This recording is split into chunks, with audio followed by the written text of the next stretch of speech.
Hey, is that folk music that you play there? What is that? How do you call that folk music? I think it was Studs Terkel who asked Big Bill Brunzi, did he consider his blues music to be folk music?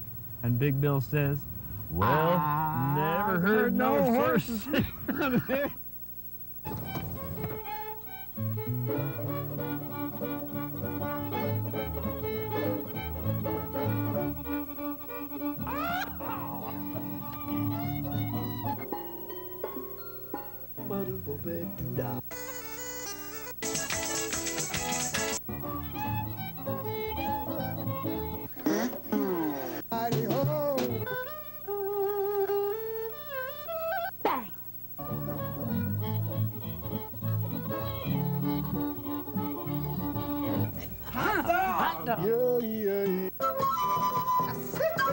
Don't hesitate.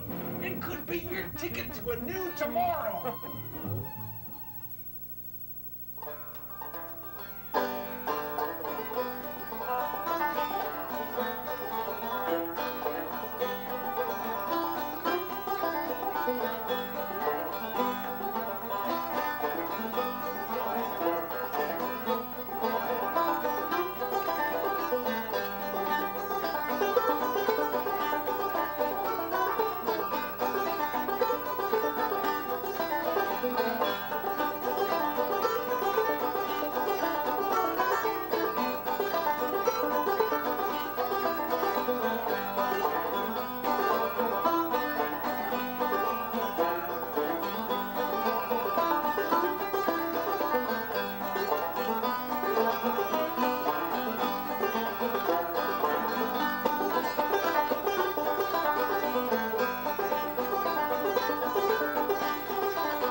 Banjos, no waiting on a little Sandy River Bell. And the show is Horses Sing None of It, and our guest today is Rick Palieri. How you doing there, Welcome Ralph? Welcome again. Very good. How about you? Oh, it's great to be back here. And gee, I've never seen so many people in the studio before. This is wonderful. Well, we have seen this many people in the studio before, but it's nice to have everybody here. And do you remember when it was that we last taped a show with you? It's been quite a few years. It was back, I would say, in the early 1990s, around 1991, 92. That's quite a while. That's almost 10 years ago. Yeah, yeah. That's more than 10 years ago. Yeah. Couldn't be that long. Yeah, it was quite a while ago, as I recall. Well, we're glad to have you back after all this time.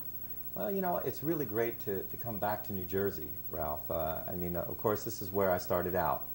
And I've been living in Vermont for almost 25 years. I mean, when I'm home. But I still have a lot of ties. Family is still here in Vermont. I mean, here in New Jersey. And it's great to come back and see a lot of old friends. And it's a kind of part of my history. Cool. Well, your brother is here in the studio with us, Dave, and he been doing some artwork for you. That's right. Oh, yes, he's been kind of assisting me along the way. It's one of those things that's really nice about families is when you can do something together. And when I was doing my second CD, David, or as he calls himself, Fish, worked on the artwork for the CD. And that was a lot of fun to work on that project together. And on this recent project that we'll talk about in a little bit, this book project, he did design the cover. And the book has the same title as a video we're about to see. That's right, that's right. You want to tell us about this video before they show it? Well, this video is, you know, why not have music video, you know, for folk? You know, we have country video and we have rock videos and maybe classical video, but you don't see too many folk video. And of course, you know, my video roots are right here in this room. It's you. I mean, when I was on, Hallelujah! When I was on your show, it gave me the idea. I was, well, maybe, you know, it would be fun to try and do a show similar to this up in Vermont. And it took a few years of learning, you know, the basic idea. And now I've been doing it for, I guess about 4 years now. We decided, let's take it one step further. Let's make a music video. So a friend of mine who also works at the community access, Vermont Community Access facility, she got her cameras together and she followed me around, and we produced this little music video. Okay, take it away, Bob.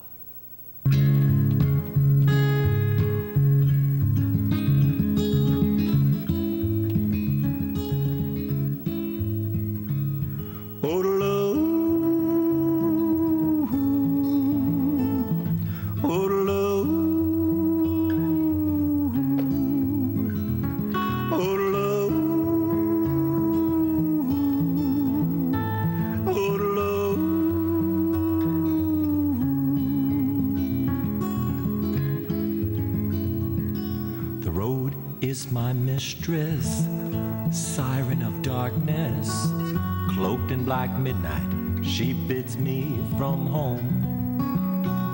In arms ever winding, I'm lost in her magic, destined to follow wherever she roams. Goodbye, New England, I'm off on your highway, past green, fertile farmlands and fat Holstein cows. Threading my way down the banks of the Hudson, I see New York City, I'm on the road now. The road is my mistress, siren of darkness, cloaked in black midnight, she bids me from home. Arms ever winding, I'm lost in a magic, destined to follow wherever she roams. When I'm on the road and leave my life behind, I seem to spend my time trying to go home. But when I return, my thoughts drift and yearn for an open highway and the song of the road. Oh, the love, oh, the love, oh, the love, oh, the love. Another lost week in the hills of the Badlands, I'm slipping in quicksand, my pockets threadbare. The diesels are humming while my guitar's strumming a song of the road, wishing you were here. The road is my mistress, siren of darkness, cloaked in black midnight, she bids me from home. In arms ever winding, I'm lost in a magic, destined to follow wherever she roams. Through rusty red canyons from Casper to Cody, on snake-twisted rivers to Idaho Falls. Just one more old night in this lonely old truck stop, I'm back in this rig up and I'm headed home. Oh, the love, oh, the love, oh, the love, oh, the love.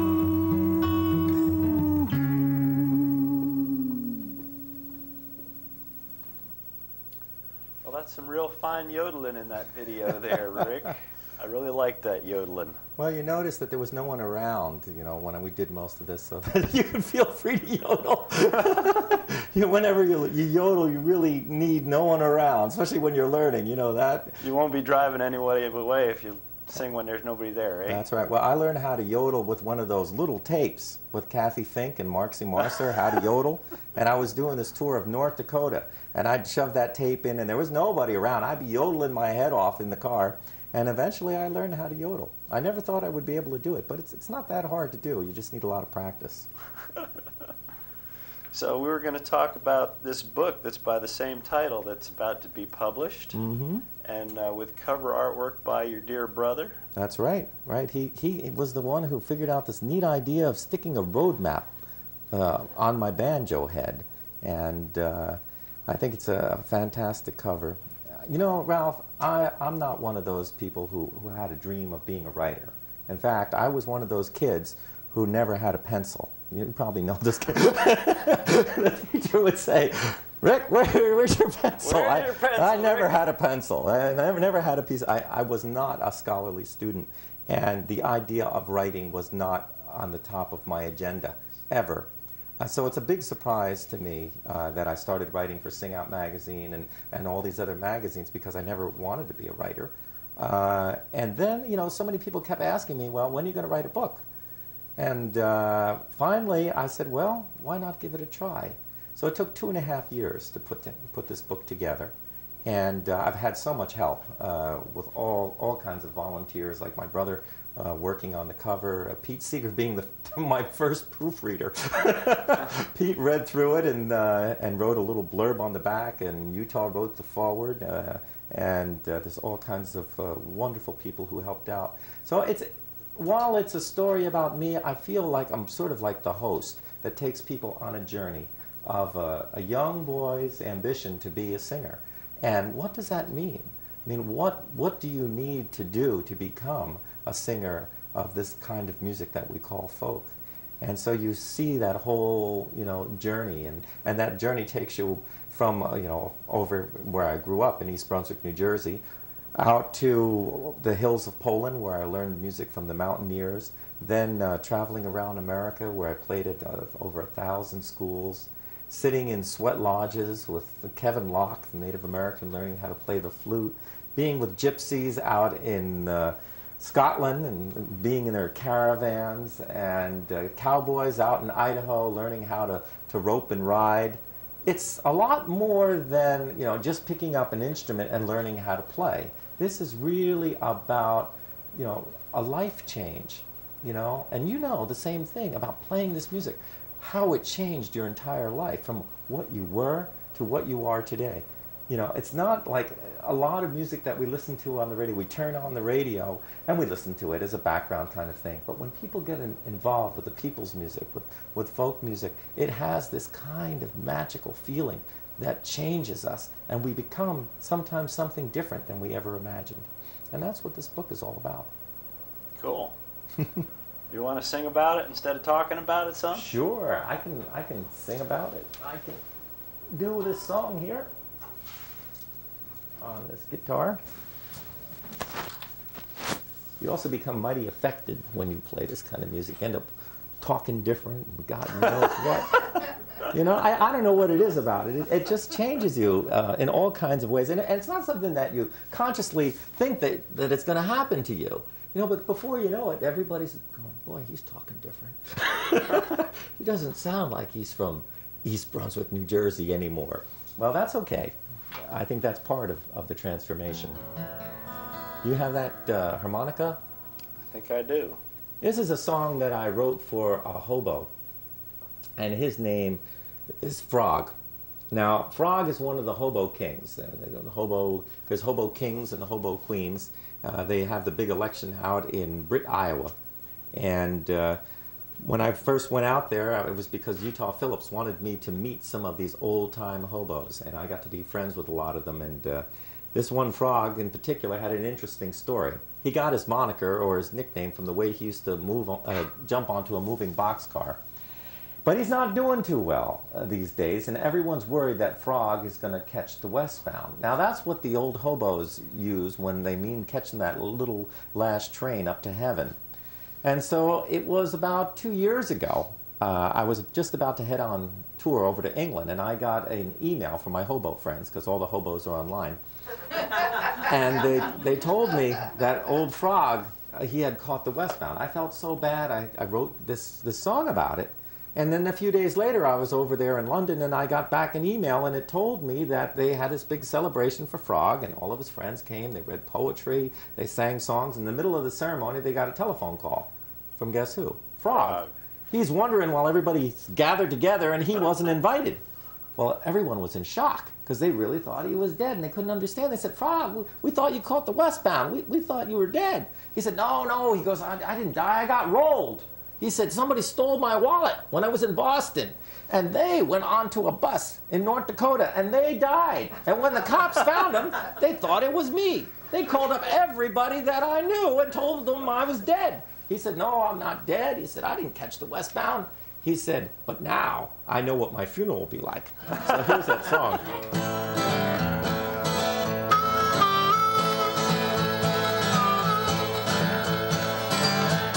I live my whole life as a hobo. My only home is this old train. I've been a frog and a king. Lord, I done everything. Now I'm riding on that westbound train. Let jungle fires burn wild and free, and pass my bottle around. Let the train whistle blow, tell the old bows I'm riding on the westbound. I slept in every old boxcar. I rode down every railroad line. Well, I don't have to boast. I rode coast to coast. Now I'm riding on the old westbound. Let jungle fires burn wild and free, and pass my bottle around. Let the train whistle blow, tell the old boat I'm riding on the westbound. Take a ride now. Go ahead, Ralph.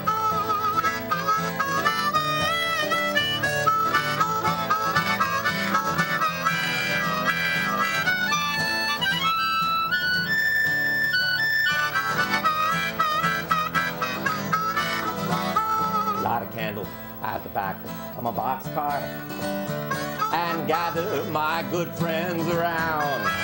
Let the old banjo ring while the hobos all sing. I'm riding on the westbound. Let jungle fires burn wild and free, and pass my bottle around. Let the train whistle blow, tell the old boat I'm riding on the westbound. Lay me down on a blanket of cardboard. Use my bindle pillow my head. And when my body's gone, my spirit will ride on, riding on the old westbound. Let jungle fires burn wild and free, and pass my bottle around. Let the train whistle blow, tell the old boat I'm riding on the westbound. I'm riding on the westbound. I'm riding on the westbound.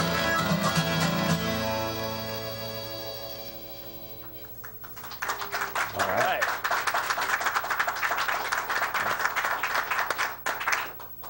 Great song, Rick. It's one of I those, like that one. those little gifts that sometimes that you get. And the imagery in that song, all of it came true. I mean, everything that I talked about in that song. I mean, when I was with Frog one time when he wasn't feeling well, we were at the Pennsburg, not too far from here, Pennsburg, Pennsylvania. There's a hobo gathering. It happens the second week in September.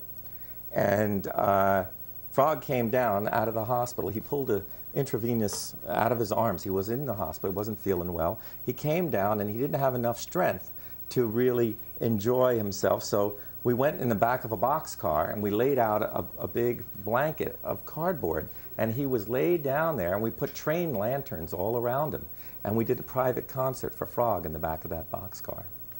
So I was thinking about that when I wrote the song. Wow.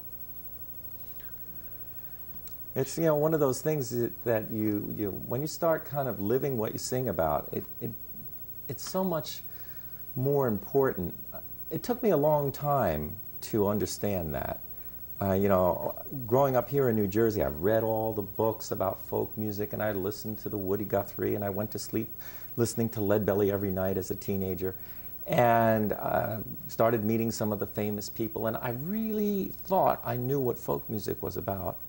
And then I went over and lived in Poland in 1984 and realized I knew nothing. I didn't know anything about what real music, the real music of the people, because it's really not about show business, this type of music. It's about the community and how music affects the people who live in the community and fills their needs. So there's the songs about love and songs about, sometimes it's songs about traveling, sometimes it's, you know, all different types of things. And when it all came home, I was first week in Poland, and there was a grandmother who said to me that we were going to eat, and I had to chop the head off the goose. Well, being from East Brunswick, we didn't have a lot of kind of goose chopping going on. And so I was a little bit shaken up, and I was trying to chop the head off the goose, and of course she came over and right away nipped the head right off, and then she said, well, now it's time to pluck the goose. We have to get it ready. So we're sitting at the table, and we're sitting there, and I'm plucking the goose, you know. Never plucked a goose before, and all these feathers are all around me, and looking at the goose, and all of a sudden I started thinking about that old Leadbelly song that I had sung for years about the gray goose, you know. But I had never plucked a goose. I never held feathers in my hand. And then all of a sudden that song took on a whole different meaning to me. And every time that I sing a song like that, you have these different images, because that kind of music, our music came, in most cases, out of a rural tradition. And but we've taken a lot of that out. I mean, with this new movie that's just out, A Mighty Wind or something like that. Yeah. Yeah. I mean, that's one of the things that they're talking about. Is one of it's a lampooning of folk music, especially the folk music of the Kingston Trio days. And they're talking about one of the hit songs is "I Never Did No Traveling," or it's a song about I never did travel, because all the songs are about traveling. So, but for me, that's what it's all about. It's really, you know, finding situations where you do live the things that you're talking about, and then it makes it real. Got another song for us, or a tune? Oh, let's see what we can do. How about we do something fun on this mouth bow? All right, we got that in C. Remember, we were trying this out? This is a Hopi bow. This is the type of bow that... let me interrupt you, because we're getting cued to let people know how to get in touch with you through your website. Okay. You were too busy saying how it wasn't anything commercial, so we forgot to tell people how to find you. That's okay. www.banjo.net is where you can find Rick's touring information and how to get your recordings and all that stuff. When your book comes out, they'll be able to find that and so forth. Now, back to the bow. So, I learned how to play from Jimmy Driftwood, and he was a hero of yours. I remember that. Oh, yeah. You know, with his Battle of New Orleans, and that was the first song that inspired me to learn how to play the ukulele when I was a kid. He was such a great guy, and the cool thing about him, Ralph, is that if you sat around with Jimmy Driftwood, he would get so excited about just having company, because he loved people around, that he'd start laughing and he would start slapping his leg. You ever see the old Zolder? He'd slap his leg like that. And, I mean, for real, you know? And then before you know it, he'd start slapping your leg. He'd start, you know, he'd be laughing so hard, he'd go wham and slap your leg up there. So if you sat around with Jimmy Driftwood for any amount of time, you ended up with a sore leg. But he also loved to teach people about the mouth bow. He's the one who taught Patrick Skye how to play it, and Buffy St. Marie, and all the people, because not many people knew how to play the mouth bow. He learned it when he was a kid, growing up near Mountain Home up in Arkansas, and he would watch the Cherokee Indians. After they would have a hunt, they'd sit around their campfires, and they'd hold the bow up to the mouth. And they changed the shape of their mouth to get the different sound.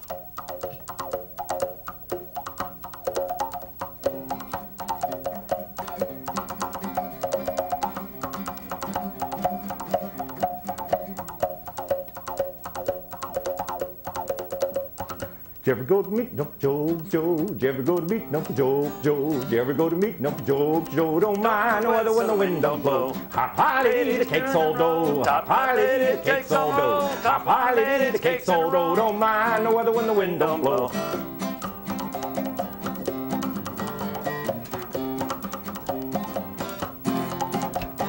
Horse double footer, Uncle Joe, Joe. Horse double footer, Uncle Joe, Joe. Horse double footer, Uncle Joe, Joe. Don't mind no weather when the wind don't blow. Hop high, lady, the cake's all dough. Hop high, lady, the cake's all dough. Hop high, lady, the cake's all dough. Don't mind no weather when the wind don't blow.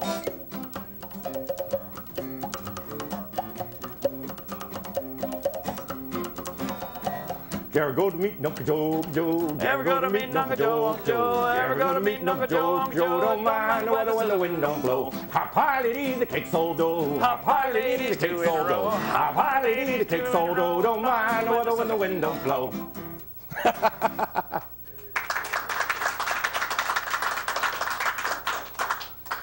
Well, that time really sped by. We just have like 2 more minutes. 2 more minutes in the show, so whatever you want to do for 2 minutes. For 2 Rick. minutes, let's pick up the banjos. We started with the banjos. Let's go out with just a little bit of one.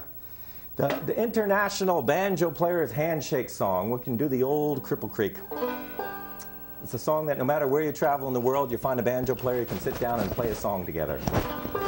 And we'll play it briskly. Okay.